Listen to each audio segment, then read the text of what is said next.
sim. Ontem a gente falava sobre criminalidade, falava inclusive sobre o Rio de Janeiro, fizemos referência a uma reportagem do Fernando Davi, uma reportagem do Marco Sadoc, mostrando na reportagem do Fernando Davi que os presídios do Rio de Janeiro têm bloqueio para celular 3G, já 4G e 5G, tudo bem, pode armar sequestro, pode fazer o que quiser, porque não consegue bloquear sinal acima de 3G.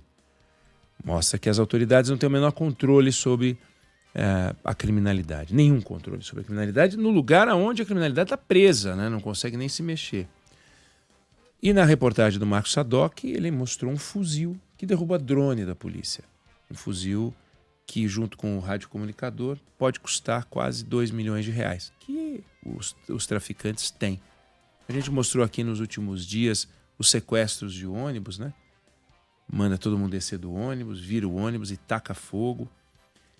Ou seja, acho engraçado, para não dizer lamentável, ver o nosso presidente da República fazendo discurso internacional, querendo pagar de homem da paz, sobre como resolver os problemas do Oriente Médio, uma briga que dura séculos, né?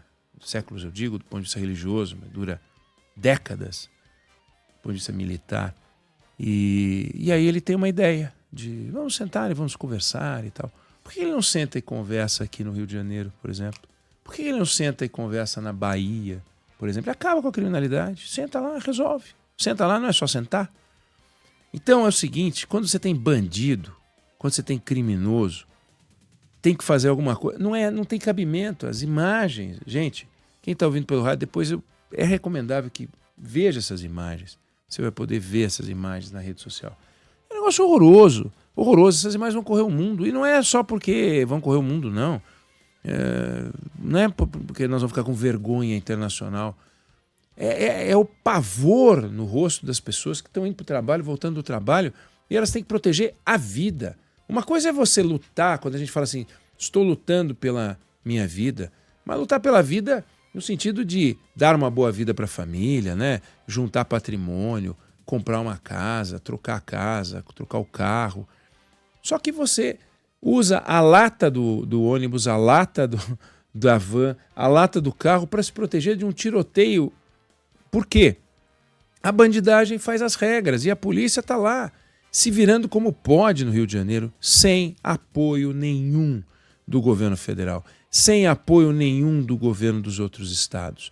Os outros estados entendem que esse é um problema criado no Rio de Janeiro, que lá ele foi... Ele cresceu e lá tem que ficar. Assim como o da Bahia é problema dos baianos, o do Rio é do problema dos fluminenses, no caso específico agora dos cariocas, nessa cena que a gente está mostrando, e que se dane, entendeu? O governador de Goiás não está nem aí, o governador de São Paulo não está nem aí, o governador de Minas não está nem aí, dane-se, são os cariocas, os fluminenses, deixa que eles se danem. Isso é um problema nacional. Eu falava isso ontem e queria repetir, as armas não entram no Rio de Janeiro do além, elas não vêm de Marte, brotam nos morros e brotam na periferia, e brotam na Baixada, não é assim, as armas elas vêm ultrapassando por rodovias que vêm de outros estados, de outros países, que passam pelos portos, pelos aeroportos. Tudo tem controle da Polícia Federal, da Polícia Rodoviária Federal, da Polícia Militar de outros estados e ninguém faz nada. É um problema nacional. O ministro da Justiça devia estar ali agora. O presidente da República, que se recupera de uma queda, está recuperado da queda, vai para o Rio de Janeiro, vai para a Bahia. Não fica querendo fazer discursinho internacional onde a tua palavra não tem a menor importância, o menor significado, o menor sentido. Vai lá onde a tua palavra é essencial e vital, onde jovens, mulheres, crianças, pessoas mais velhas, todas morrendo de medo de morrer com um tiro na cabeça. Hoje foram 2 que morreram com um tiro. Um estava dormindo no ônibus, tomou um tiro na cabeça. O outro, motorista de aplicativo, tomou um tiro e morreu. 2. Fora os feridos, fora o pânico, o pavor. E não está nem aí, esse governo federal não faz nada. Quando eu falo esse governo federal não faz nada, aí um festival de petistas vai dizer, não, mas bom, então era o Bolsonaro. O Bolsonaro era um lixo.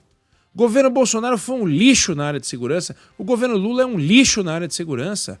2 lixos seguidos. Fazem isso que está aí. Ah, então os governos anteriores foram ótimos.